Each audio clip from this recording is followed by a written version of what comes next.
On est d'accord. Les militants et les républicains ont donc un nouveau président. Christian Jacob, il a été élu confortablement Oui. au premier tour. Est-ce que c'est bon signe pour le parti ?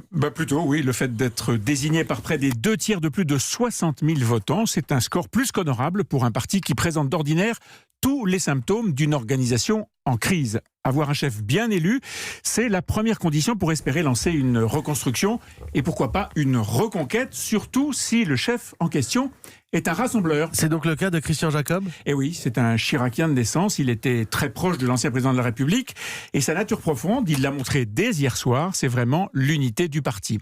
Il était opposé dans la course à la présidence des Républicains à deux jeunes députés très talentueux mais beaucoup plus clivants que lui, l'un plus libéral, l'autre, disons, plus populiste. En tout cas, l'un et l'autre, beaucoup moins rassembleurs. Les voix des militants se sont tout de même assez largement dispersées. Ça veut quand même bien dire que le parti est divisé. Oui, il est hésitant sur sa ligne politique et divisé sur sa stratégie d'opposant.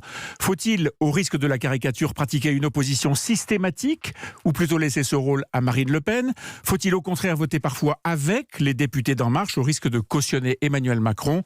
Dans ce jeu politique qui n'a plus vraiment de frontières claires entre la droite et la gauche, reconstruire le corpus idéologique des Républicains ne va pas être une mince affaire. Et puis, il y a tous les sujets sur lesquels le parti Les Républicains est resté inaudible. Je pense par exemple à l'environnement, un sujet évidemment central dans la nouvelle offre politique d'aujourd'hui, et sur lequel les Républicains sont à peu près inexistants. Je pense aussi à des sujets de société comme la PMA. Bien sûr, donc la feuille de route de Christian Jacob, c'est quoi ? C'est d'arrêter une nouvelle doctrine ? Oui, ce qui va prendre bien sûr du temps. Et dans l'immédiat ? Eh bien, il doit préparer les élections municipales. C'est dans 5 mois seulement.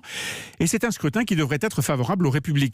Alors, accrocher une victoire électorale serait évidemment une bonne première étape dans la reconstruction d'une force d'opposition crédible. C'est d'ailleurs un point essentiel, un enjeu de démocratie qui va bien au-delà des Républicains. Emmanuel Macron fait tout aujourd'hui pour réduire le jeu politique à un duel avec Marine Le Pen, à une bataille contre le populisme. Briser ce combat trop simpliste, dont on voit les dangers en Grande-Bretagne, en Italie, aux États-Unis, c'est tout ça qui se joue dans la reconstruction d'une opposition.